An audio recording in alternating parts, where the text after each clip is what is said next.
DPR akhirnya sepakat untuk meratifikasi protokol ASEAN Framework Agreement on Services atau AFAS, namun ratifikasi harus dilakukan melalui undang-undang dan bukan peraturan presiden seperti diinginkan pemerintah.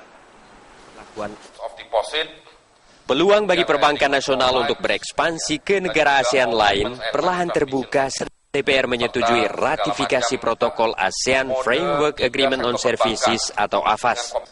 Namun DPR meminta agar ratifikasi protokol tentang liberalisasi sektor perbankan ASEAN itu harus dilakukan melalui undang-undang dan bukan peraturan presiden seperti diinginkan pemerintah.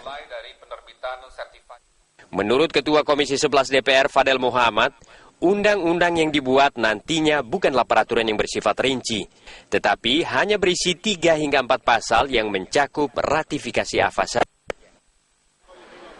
Dengan ratifikasi protokol tersebut, Indonesia bisa memanfaatkan asas resiprokal antar negara yang tergabung dalam ASEAN Banking Integration Framework atau ABIF untuk ekspansi ke negara ASEAN sama seperti perbankan negara ASEAN berekspansi ke Indonesia.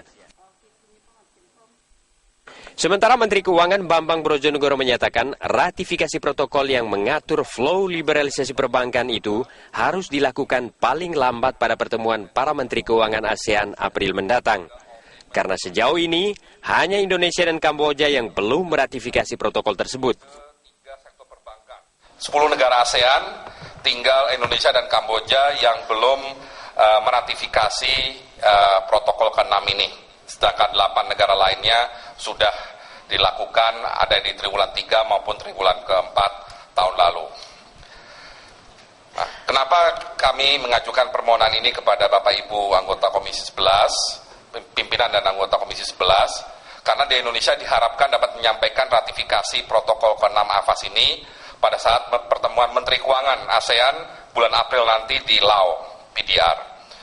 Kemudian kedua, tentunya mohon pertimbangan DPR agar ratifikasi dapat dilakukan melalui penetapan Perpres sesuai dengan Undang-Undang Nomor 7 Tahun 2014 tentang perdagangan.